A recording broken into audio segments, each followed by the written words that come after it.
سیدالګل باچا دا راته ووایې تاسو د شیبرخان لا دپاره کاغذات نامزدګي جمع کړي او پرون اخري تاریخ تاسو خپل کاغذات واپس واغستو په دې حواله باندې څه وایې؟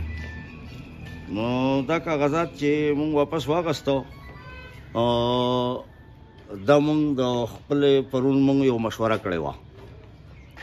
زمونږ دا ټول ملګري مونږ راغونډ کړو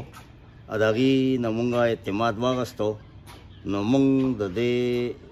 خصوصا د 27 حلقه 27 چې زمونږ کومه ده د دې د بدلون د امید په شکل کې دا مونږ واپس واغستو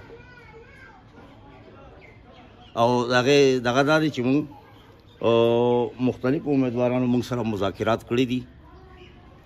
په خپل پروګرامونه یې راته پیش کړي دي او مونږ د هغې سره مذاکرات دي هم او جاري هم دي خو د دې بونیر د خیر ښېګړې او د دې حلقې د بهترۍ دپاره انشاءالله تعالی څنګه چې موږ د منډڼ آواز کړی دی دغسې دا پی کې 27 چې دی نو دا زموږ کور دی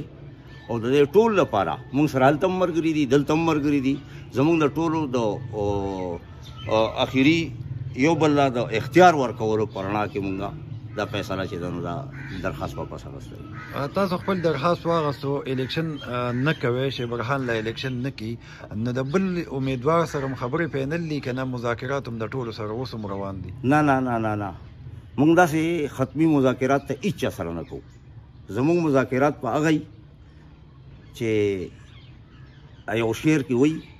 چې ما ته که چا ووایي چې خدای چېرته دی نو زه به ګوته نه سم د یار سترګو ته مونږ به د دې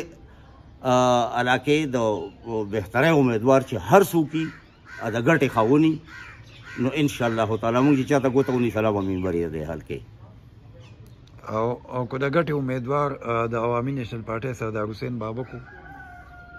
نو زما په یقین مونږ په کراچۍ کې وو د ریل ګاډۍ چې به روان وو نو د هغې نه به وروستو یو سره ډبه تړلی شوې وه هغې ته به یې بابو ډبه وې زما په یقین خو دا زمونږ امیدوار چې کوم وو پخوا زمونږ اوس نن زمونږ نه دی تا چې د چا نوم واغست زما په یقین د بابو ډبی کې به ناست د بابو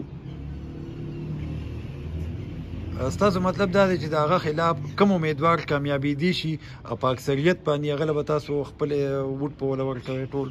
نو انشاءالله تعالی چې وخت په وخت زمونږ رابطې جاري دي زمونږ یو ټارګټ دی چې هغې ته به ځان رسوو